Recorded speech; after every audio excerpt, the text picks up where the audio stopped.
l'a tué dans la rue pour une histoire de... La loi n'existe plus si tu payes ton compte est rendu. Tu es dans la rue pour une histoire de... La loi n'existe plus si tu payes ton compte est rendu. Tu es dans la rue pour une histoire de...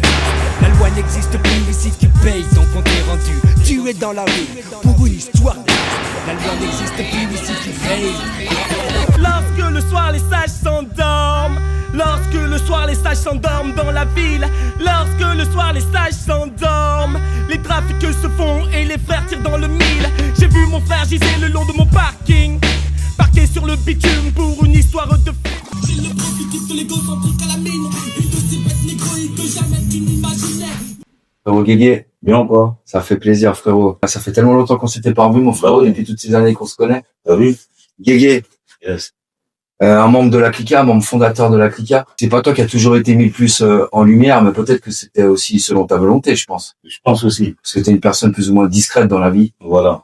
J'aime bien rester un peu en retrait, donc pour ça que j'ai pas plus d'exposition que ça. Tout à fait, ouais. Comme ça. Et donc toi, t'es d'origine guadeloupéenne et ivoirienne, hein? Exactement. D'accord. Et t'es arrivé en France à l'âge de quel âge? Je suis arrivé à 6 ans. Je suis arrivé en 82. 82. Je suis arrivé avec mes parents, un de mes grands frères. D'accord. Voilà.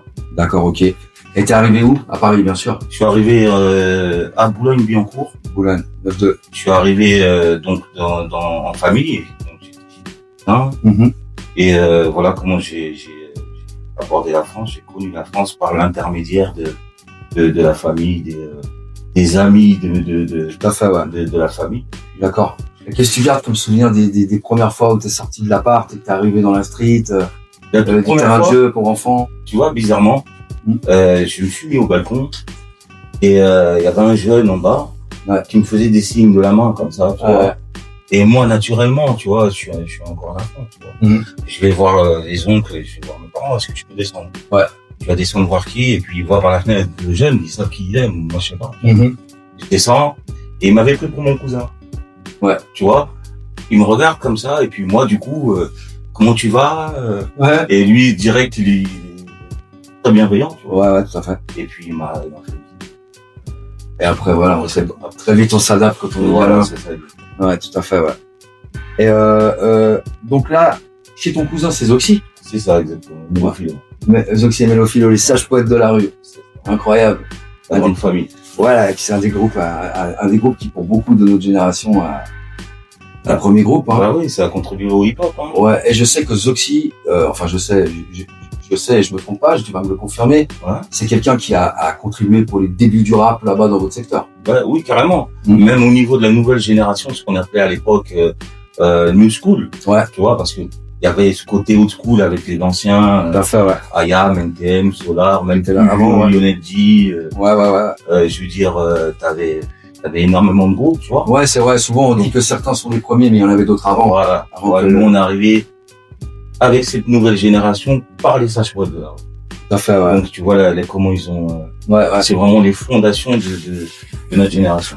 Donc en fait, toi, très vite, t'as été baigné dans le rap alors, parce que si tu me dis que t'es arrivé déjà tout jeune, que très vite Ouais. t'étais chez Zoxy, bon là, t'étais tout petit, là, t'avais 6 ans. exactement. Mais après, très vite, je pense qu'à l'âge de 12-13 ans, t'as commencé 11 à... ans. Ah, voilà, tu vois, 11 ans. Exactement. Ouais. 11 ans. Et là, très vite, tu commences à avoir les grands rappés, Voilà. l'envie te prend, ainsi de suite, ils te prennent sous leur aile, ou comment ça se passe? Comment ça se passe, c'est que nous, on est des jeunes, on fait du sport, on est très actifs dans le quartier, tu vois, Ouais, parce ouais. que c'est la jeunesse du quartier. Tout à fait. Et on se prend à aimer le rap par l'intermédiaire, tu vois, des radios, que ce soit Radio Nova, tu vois, Ouais. les fêtes de quartier, etc. Ouais, Et bien puis, sûr. ça nous a emballé, Ouais. naturellement. Ouais. Voilà. Et là, après, à quel moment t'arrives à Pont-de-Sèvres, hein? T'as habité à Pont-de-Sèvres? Ouais, c'est ça. Ouais, avant d'habiter à Suresnes. Avant d'habiter à Suresnes, exactement. D'accord. Et à Pont-de-Sèvres, t'avais quel âge? T'étais déjà dans le rap? Non, au Pont-de-Sèvres, je suis arrivé à 6 ans. Ah ouais, À 6 ans, Ah, c'est d'abord, ouais. à l'âge de 8 ans, je déménage dans une ville proche, Ouais. qui s'appelle Ville d'Avray. D'accord. Et de Ville d'Avray, ensuite, à l'âge de 10 ans, 11 ans, je déménage à Suresnes. D'accord. Et là, le rap, ça démarre, quoi. Exactement. Ouais. Voilà. Ok. Et donc, ça, c'est pas encore la Clica à ce moment-là. Du tout. Du tout. Il y a encore plein de choses avant. Voilà. Il y a En fait, on avait un petit collectif familial. Donc, les deux frères, Mélophilo Zoxy, moi, et puis arrive Kondo, qui déménage, lui, qui arrive à Boulogne, qui habite l'étage au-dessus de chez Zoxy. Et naturellement, c'est un jeune qui est comme nous. Ouais. Tu vois. Donc très vite, il se joint là. Très vite, il est avec nous. Et puis, dans la cause. Ça part comme ça. D'accord. Et donc, non, le coup d'état phonique, ça vient encore bien après. Bien après. On va dire peut-être 6 mois après, même pas. Non. D'accord. Donc on s'exerce au rap, on écrit des textes, on break, on se meurt, on tag, ouais. On fait un peu tout ce qui appartient au hip-hop. Et puis un beau jour, Zoxy nous dit, mais peut-être que ce serait bien qu'on tous les deux. Voilà, d'accord. Ouais, tout à fait. Donc ça s'est fait naturellement. Voilà. Ouais. Tout à fait. Et ensuite, vous avancez, crescendo, ça avance, vous commencez à progresser dans le rap, ainsi de suite.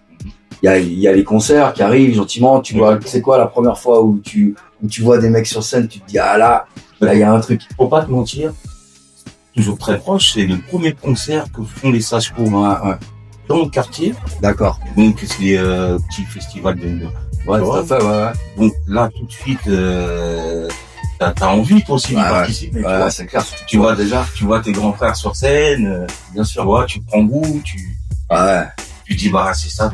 C'est ça que je veux faire. Ouais. Donc du coup tu fais. L'avenir de la Clica, c'est simple. C'est l'avenir du hip-hop. Si les autres groupes de France ne suivent pas, l'avenir du hip-hop commencera par nous. Voilà. Et c'est à quel moment que parce que y en a qui le savent, mais beaucoup ne le savent pas aussi.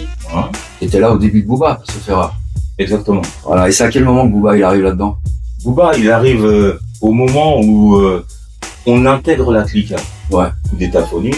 Donc du coup, on est très actif sur la scène parisienne. Ouais. Et puis on est toujours aussi à l'affût de ce qui se fait dans le milieu, quoi. Ouais. Donc du coup, moi je m'approche d'autres gars. J'atterris dans une soirée. Dans cette soirée, il y a un groupe qui est sur scène, qui s'appelle l'Est du Neuf.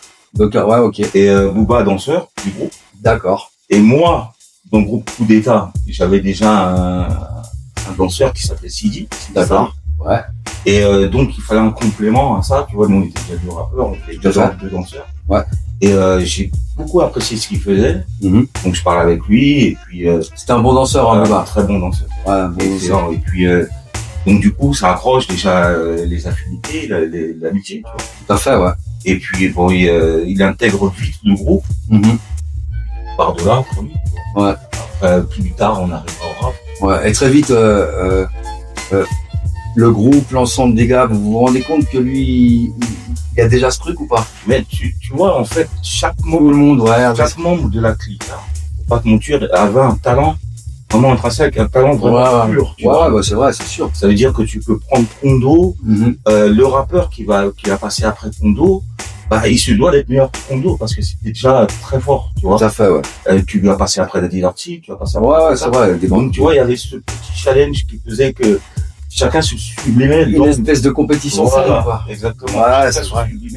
Et là, ça se voit très vite que un gars comme Booba, il s'est adapté très vite. Tu vois très vite qu'il est déjà bon. Ouais. Tu vois, parce qu'il faut être à la hauteur de ceux qui sont déjà présents. Je m'en souviens, il y avait genre de compétition. Ouais, exactement. La clica, viens la gars, c'est comme ça que se passe. Ego size pour la clica, écoute ça mon gars, je me pose en freestyle. Et après, vous faites le premier EP? Le premier EP de la clica, ouais, exactement. Tu l'as tué dans la rue et voilà. Matrixé, j'ai été matrixé moi. Alors matrixé. Ouais. Complètement. C'est arrivé, comme tu l'as dit tout à l'heure, il y avait les IAM, les ETM et tout ça avant. Et vous êtes arrivé avec un truc super, déjà il y a eu cette mise en avant du DJ, je trouve, dans le EP, c'est juste, beaucoup de scratch, et puis aussi cette vibe de collectif et de deux groupes à l'intérieur. Exactement. Vous, le coup d'état phonique, la squadra. Ouais, ça a été un kiff. Merci les gars, là, le rap, là, à ce moment-là. Ça fait plaisir. Vraiment. Pour te dire, tu vois, le collectif, la clica, ce qui était d'autant plus marquant, enfin, pour nous, c'est que t'avais plein de disciplines. Ouais. Tu vois, t'avais les graffeurs, t'avais les DJ, t'avais les danseurs, t'avais les rappeurs, t'avais les beatmakers. Donc, tu vois, c'était peut-être plus susceptible d'atteindre les gens comme nous. Ouais. Parce que chacun s'y retrouvait un peu, retrouvait son univers. Tout à fait. Et je pense que ça a beaucoup joué après, pour l'engouement, tu vois. Bien sûr.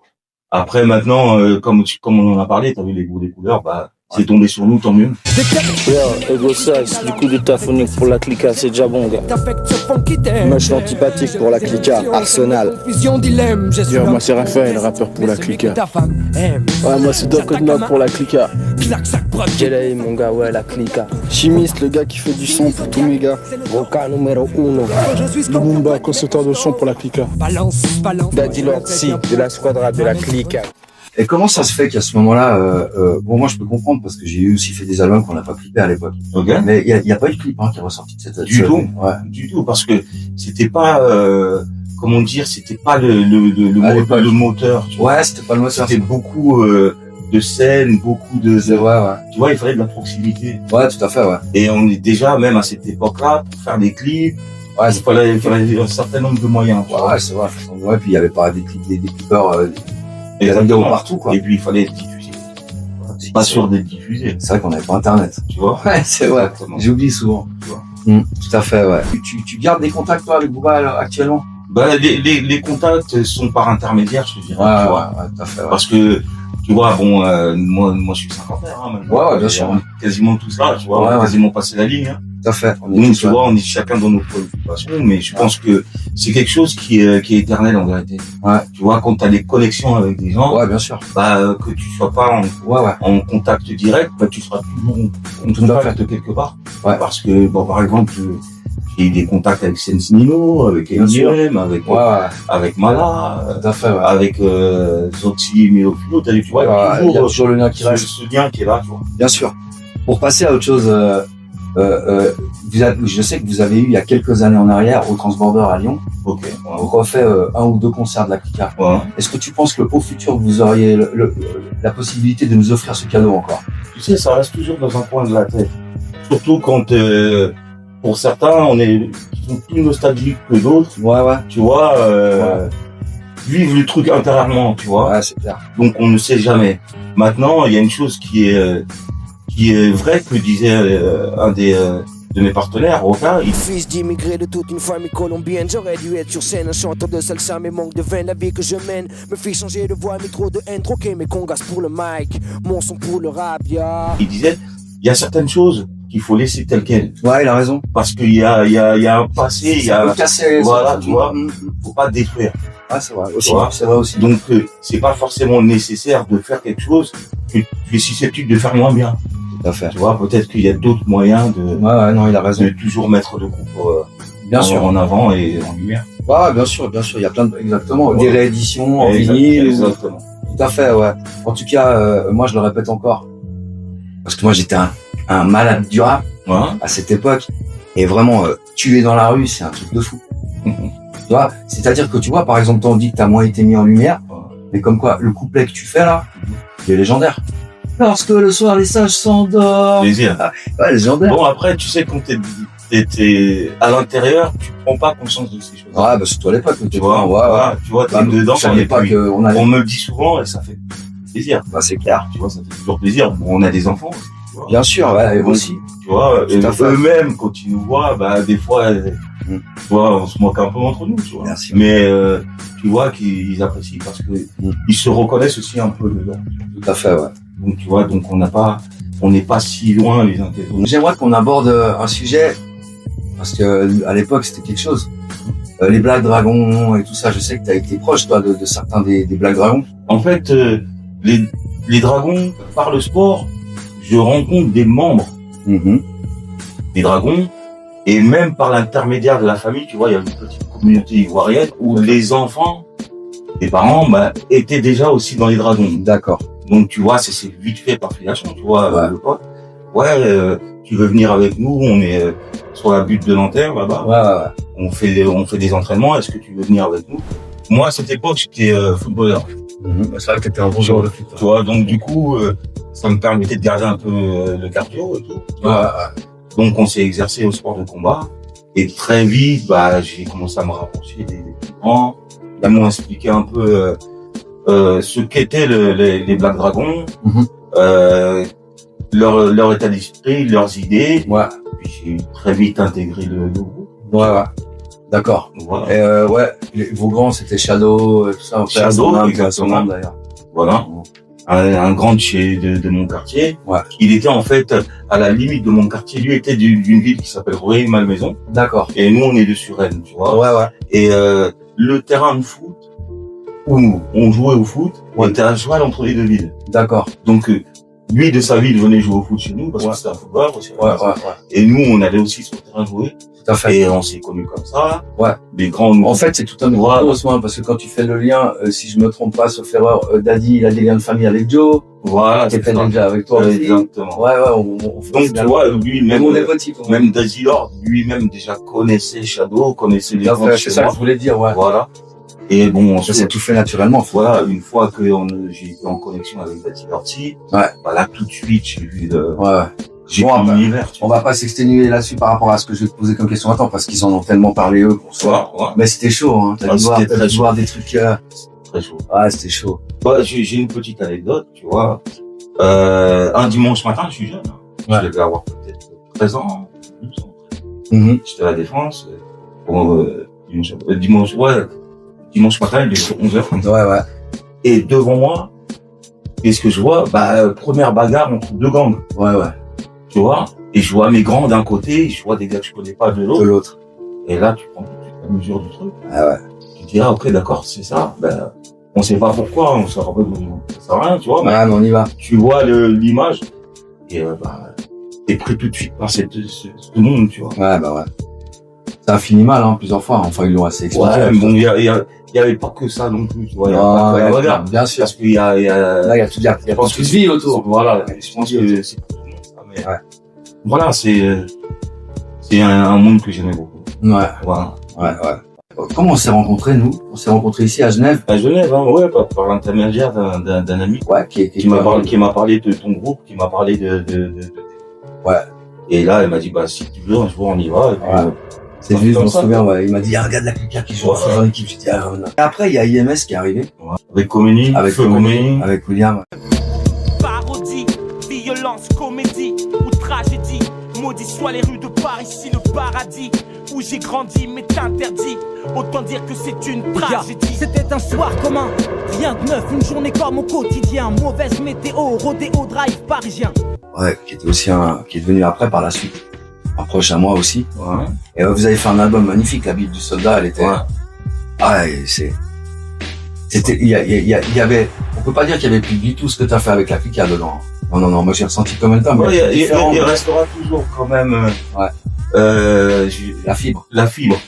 Parce que beaucoup de membres du cercle vicieux y ont participé. Ouais. Que ce soit sur le projet musical. D'accord. Que ce soit sur la production exécutive. Ouais, c'est vrai qu'on en a pas parlé, le cercle vicieux aussi. C'est ça, le familial fait que il y a toujours ce rattachement à la Clica. Ouais. Même si, au final, le contenu n'est pas, ce que produisait la Clica. Ouais. Il y a toujours l'âme qui est présente, tu vois. Ouais, tout à fait, ouais. Donc, du coup, c'est toujours affilié. Ouais. C'est clair. Et, qu'est-ce que je voulais dire? Et la santé, ça va?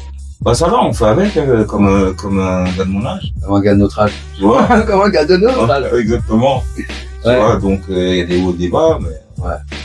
En tout cas. À un moment donné, il n'y a plus de débat. Ouais, il n'y a plus de débat parce qu'il est grand-père, le Guigui. Exactement. Hein? 3 petits-enfants. Tu te rends compte? Tu vois? Ça ne rajeunit pas. Exactement. Moi, je ne suis pas encore, j'espère bientôt. Ça va. J'espère bientôt. Inch'Allah. Ouais, en tout cas, c'est un plaisir de partager tout ça avec toi. Bien sûr. Et c'est vrai qu'on pourrait rester là 10 heures à parler. Oui. Donc on aura l'occasion de faire la suite. Voilà. Et en tout cas, Guigui, moi je te souhaite tout le bonheur du monde pour toi, Merci beaucoup. tes enfants, tes petits-enfants. Merci beaucoup. Et on est ensemble, frère. Tu vois, ça bouge pas. Ça roule. C'est ceux qui te connaissent seront très contents de te revoir. Et les autres vont aller faire leurs recherches aussi pour savoir. C'est cool. Et surtout que les jeunes doivent bien savoir que si aujourd'hui ils peuvent faire du rap, c'est avant tout parce que vous étiez là avant. Merci beaucoup. Voilà. Ça c'est important. Et surtout que le rap et la culture hip-hop, c'est arrivé il y a maintenant bientôt 50 ans. Et quand c'est arrivé, on parlait d'un phénomène de mode qui allait disparaître dans les 6 mois. Ouais, exactement. Tu vois. Et aujourd'hui, on est là à en parler encore. C'était de la musique la plus écoutée en France. Tu vois, et au monde. Dans beaucoup de pays en tout cas. Donc voilà frérot. Plaisir mon gars. On est ensemble. On est ensemble, vraiment, ça fait lourd, fort. La clica est née, pas de bon.